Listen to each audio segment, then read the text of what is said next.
nga xam ni ay nit ñu yàlla baaxal lan ñu jël seen bopp tudde ko kaay mu leer di jotaay boo xam ni képp koo xam ni yaa ngi Parcelles Assainies te bëgg fi dara suba wala nga yor fi ndomb ak tànk ñu ngi def yi xaar fa tabaarakallaahu yàlla boole la ci ñi nga xam ni ñi yàlla baaxal lañ ñu bokk si ñeenu tànn teg leen sa kaw nga nekkal ñu sa kaw kon bokk nga si defe naa tey yaay 4e personne buy ñëw toog si 16 bi nga toog tey di leen wax ni daal gan gi doon xaar ñëw na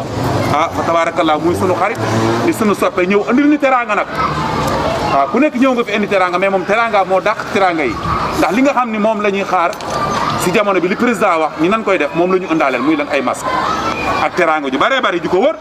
yoo xam ne ñu ngi nii di ay diwukaay lu ne lépp lu bokk si mbir mi ëndaale na ko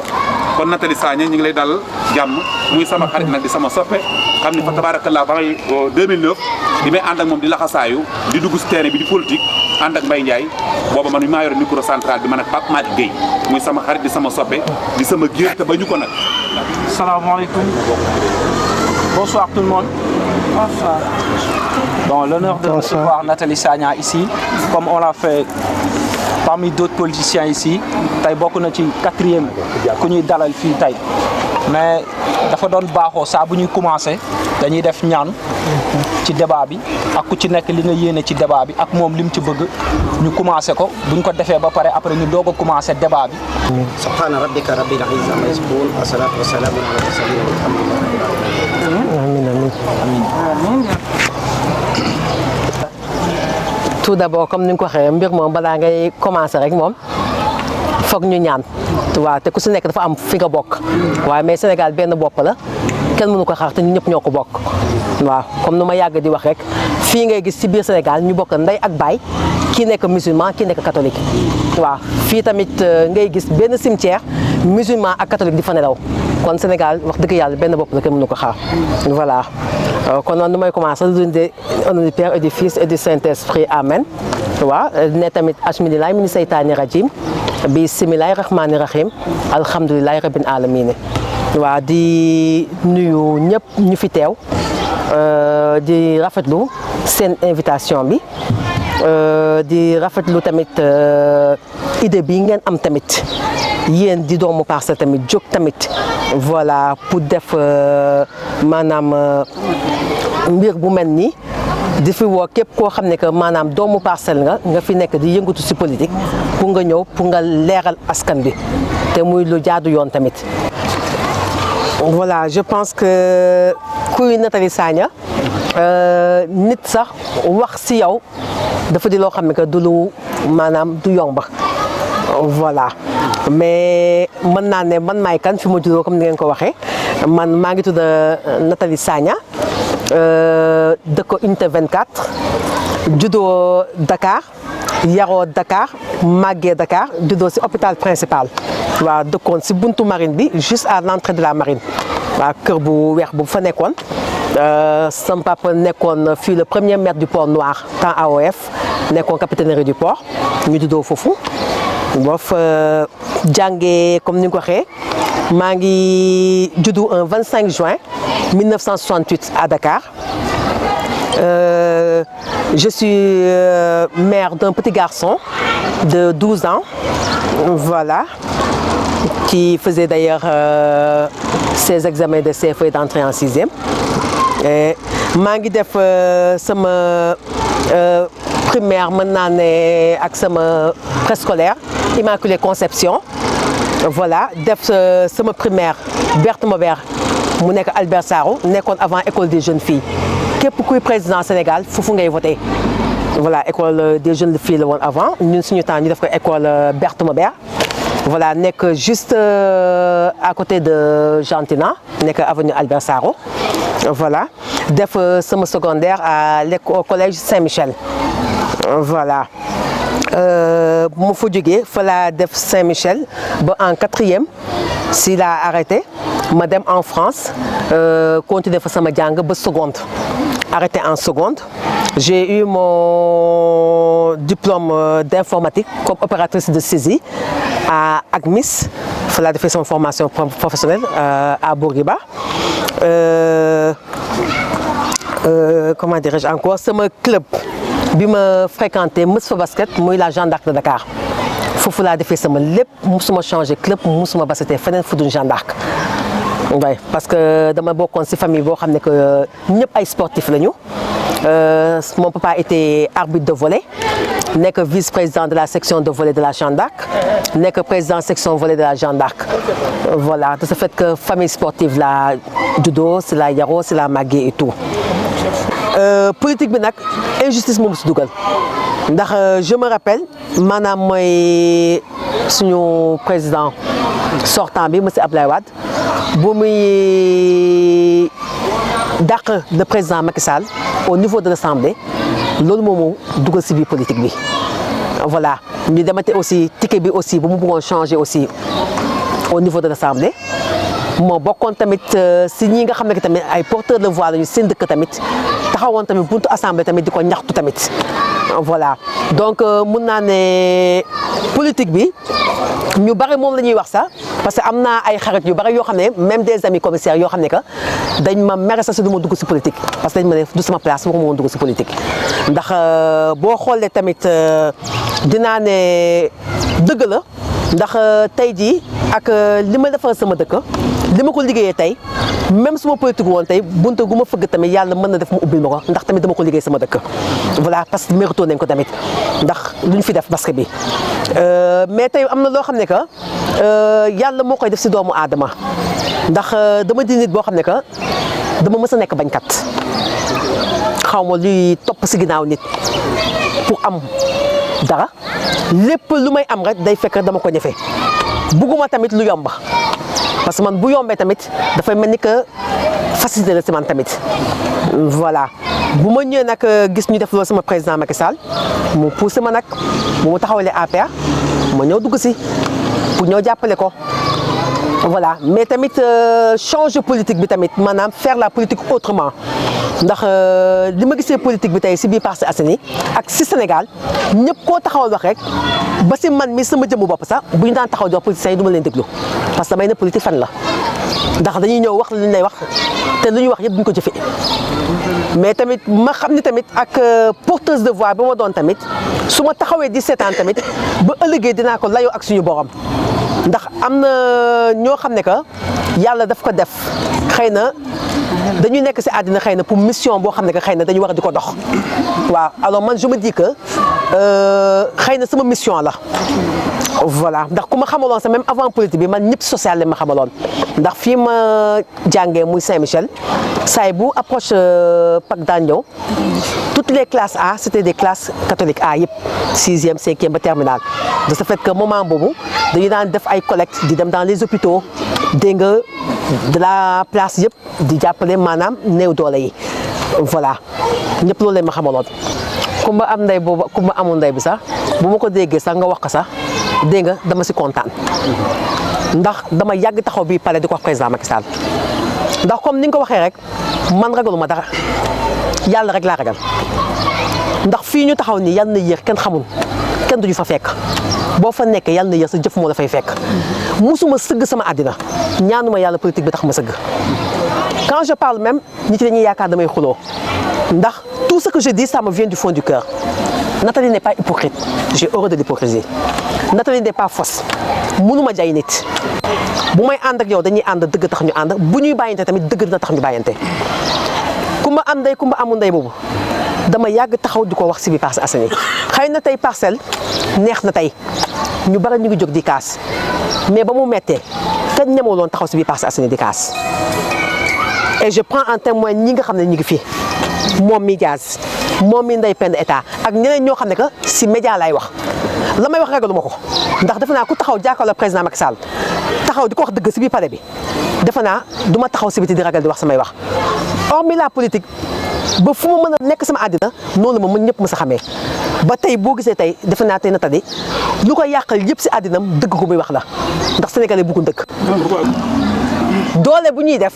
il faudrait d'abord au niveau de la mairie que mairie dégg nga am na benn équipe de basket bu fi nekk Moussa en personne bu ma taxawee équipe basket bi Assane Thiam et je parle devant les caméras Moussa dafa taxawal équipe basket moment où équipe bu mu taxaw c'était une équipe de formation ñun boobu on se réunissait à Djily Mbaye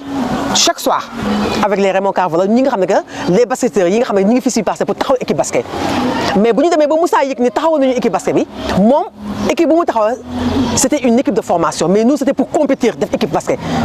mais bu ñu demee ba si biir dégg nga si la woo ñii nekkoon si foofu yëpp indi leen au niveau de la mairie daal di ne léegi dafay bàyyi formation pour taxawal équipe basket Assane Thiam woo ma en personne ñoo ne ma dafay taxawal équipe basket bi dafa bëgg pour ma ñëw ma ne ko kan mooy président bi il me dit que président bi c'est quelqu'un qui est en France ma ne ko man Nathalie Sagna du ma ko nangu ndax du ma nangu ak li ma def si basket nekk fii au niveau des Parcelles Assainies commune bi taxawal basket mu jël koo xam ne que nekk en France nekku si Parcelles Assainies dégg nga bëgg duñu jiite ma ne que si vous voulez man je peux me porter dégg nga volontaire nekk présidente basket bi Assane Thiam ne ma amul benn problème ñu dem ba si biir xëy na il en a discuté avec le maire ñu toog ma jékki taxawal nañu bureau bi ba jël seen président def yëpp ba déposer ko au niveau de la fédération bu ma ñëwee man personnellement maa yëg sama téléphone ma woo Moussa Sy ma ñëw ne ko Assane Thiam et puis pour montrer que Assane Thiam daf ma ne dinaa si waxtaan ak Moussa Sy mu ñëw ma woowaat ko encore mu ñëw mu ne ma non président bi France la nekk léegi yow mën nga nekk vice président ma ne ko du ma ko nangu ndax du ma nekk parce que mu nekk France di ma fi jiite mënoo nekk France bëgg dañuy jiite fii si Parcelles Assainies ma yëg sama téléphone woo Moussa Sy mu ñëw ma ne ko Assane Thiam daf ma ne woon ni ba ne ma may président j'ai vu que vous avez fait le bureau ba yóbbu ngeen affilié ngeen au niveau de la fédération mais ma ah non yow yaay présidente yaay présidente bof yaay présidente boobu peut-être que man je me dis que c'était une façon de dire mais taxawoon nañu seen bureau ba pare et je me rappelle j'ai été présidente de l'ASC Manko pendant 2 ans bu muy joxe subvention bi même au niveau de la mairie il y a même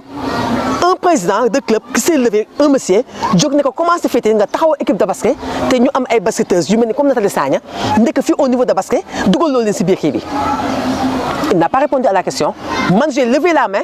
pour demander la parole il m'a pas demandé de me donner la parole du caaga ni bëgguma ko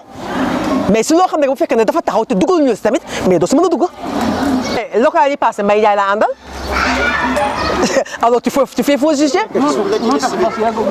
gisoo ma si liste bi j'étais à la 30e position pour les xeex bu ñu may xeex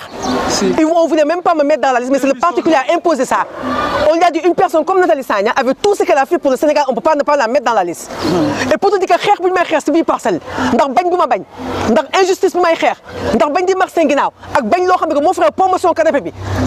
loolu yëpp tamit moo tax on m'a mis à la 30e position et pourtant ñii ñu jiite ñii jiitu ba ñii nekk si liste bi ñoom ñëpp kenn ko dama si crédible mais loolu yëpp ndax la Nathalie bañkat la Nathalie jigéen bu am fula la bu am fayda la te politiciens yi bëgguñu jigéen bu am fula lu ñu bëgg a jigéen bu topp seen ginnaaw jigéen bu mar seen ginnaaw ak nu ma ko waxee maanaam jigéen boo xam ne promotion canapé man j'ai jamais été une promotion canapé et je ne serai jamais de la vie man xeet bu ma bokk joolaa laa que sumay kepp xeet bi ma bokk askan bi ma bokk ku lay xam-xam ne bañkat la ñu man bu ñuy wax Casamance je suis une baynunk si ndey si baay si maam changé wu ma dara bañ naa ko ba même au niveau des Parcelles Assainies quand je parle on me traite de rebelle on me traite de rebelle Nathalie ku ko xam ne Nathalie du démission du ma démissionnaire su ma doon démissionnaire ak li may def en période bàyyi daa génn naa mais dama ne damay nekk seen biir di xeex la may xeex du ma génn ndax xam nga ndax lan man dama nit boo xam ne que dama am gëm-gëm am conviction te nit boo xam ne maanaam su ma àndee ak nit ne yow a xaw ma touché du ma wax kat dafa am nit yu mel noonu man sama genre la du ma wax kat musuma political dama jóg pour political le président Macky Sall moom lay àndal du tere bu ma nekk si biir bu ma gisee lu ma si neexu dinaa ko wax ndax taxaw nañu pare ñëpp taxaw di ko féliciter di ko remercier ma jóg taxaw ñëpp toog ma ne ko ñii toog ma ne ko ñi ngi toog ñoom ñëpp ma ne ko dañ lay nax parti quoi. parti boo fa nekkee da nga respecté discipline de parti. respecté nga discipline. moo tax déggoo lu ma wax local bi passé. nangu nga ni Amadou Ba c'est le leader de l'APR au Parcelles. Amadou Ba c'est le coordonnateur de l'APR au niveau des Parcelles Assainies. accepté nga loolu. je l'accepte parce que parti moo ko fi teg te nit boo nekkee si parti da nga respecté discipline de parti. raison pour laquelle local yi passé on avait dit moom il a dit tout sauf Mbaye Ndiaye ndax nag xëy na doxalin bu mu fi doon doxalin bu ma la waxee tey jii ñii taxaw di wax autant que ñeme fu doon taxaw di kaas ka ma fi doon taxaw di xeex ñeme kaas taxaw jàkkaarloo buntu kër Mbaye Ndiaye kenn ñeme ko fi woon ñu ngi may dégg ñoom ñëpp kenn ñemee ko fi woon si ñu jóg autant on a mis sur place un mouvement qui s'appelait le CUR cadre unitaire républicain moo doon lëmbee Parcelles Assainies unité bu nekk marche yi amul fu ñu dugg. 2009 ma la. le CUR oui ñu taxaw ko bi Parcelles Assainies di averti président lu xew si biir terrain bi damay nekk sur le terrain ba 1h du matin ñëpp xamee ne ma Parcelles training blouson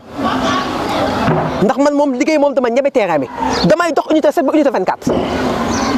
Comme Moussa Sy, le maire. Unité 7 ba unité 24 di avancer avec le mouvement CUR à l'époque ñi ngi fii fekk na leen fii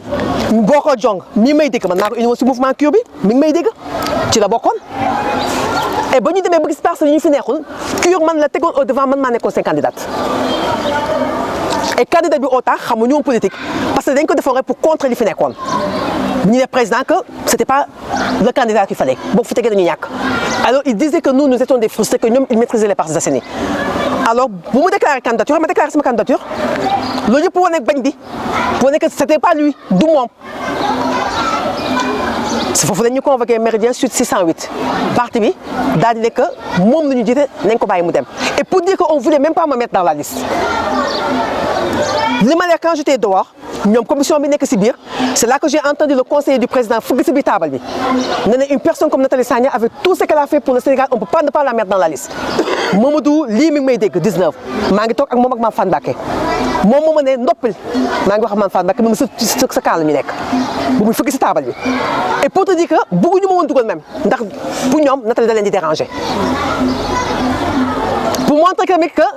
bëgguñu woon dugal dama leen di déranger ils m'ont mis à la 30e position 30e position boo xam ne que ñoom ñii sax fa nekkoon jiitu woon gënuñu ma crédit si bi parce que waxtu ma si biir Sénégal. Ci liste suppléant. non liste titulaire. 30e position. mais n'empêche je l'ai accepté par discipline de parti. mais Nathalie. déggoo politique loo gis rek expérience la. xam nga nee naa ne mosuma politique dama dugg si politique xam nga bële passé mooy li ma la xeex bu ñuy xeex Nathalie Sagna dégg nga lu muy taxaw di kaas ñu naan day kaas rebelle la bañkat la lii ak lii mosu def ma 30e position ma def ko par discipline de parti et pourtant man maa gënoon jekk dégg nga pour bañoon dem ak ñoom ndax aw ma woon ndombal tànk aw ma woon dara am na ñoo xam dañu am ndombal tànk mais dañuy bañoon nekk seen poste moo tax ñu des fa te pourtant bu ñu eggee ba si biir dañu woo ñi si suuf daal di ne voté les Moussa Sy mais ñàkk fulla boobu ngay wax ma ko yéen a ko wax mais parti bi l'essentiel ñoom taxu ñu ma liggéey ñi fi nekk parce que président Macky Sall moo tax ma liggéey mais président Macky Sall xam na man maay kan jox na ma sama gën la fu ma la koy firndee rek toog nañu pare ñëpp toog ñu taxaw di wax ñoom ñi ñëpp ma jóg taxaw ne que carrément ñii sama loxo ñi ngi toog ñoom ñëpp man ko dañ lay nax man que les gens ne sont pas du tout contents man que nañ la wax lu xew si biir Parcelles Assainies nga xool lu baax nga yokk ko lu baaxul nga amélioré ko. politique kan nga gis si politique mu jóg rek am nu muy am politique il faut être patient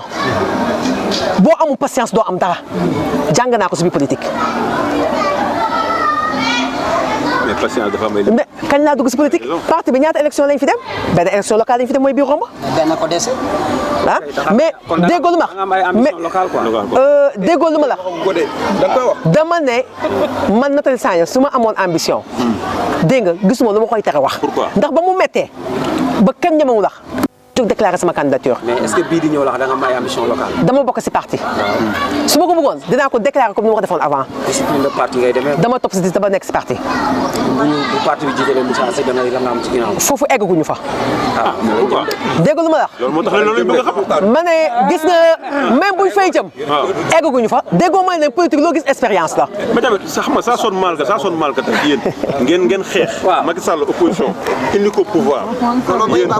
yéen Macky Sall kii Moussa Sy amul benn carrière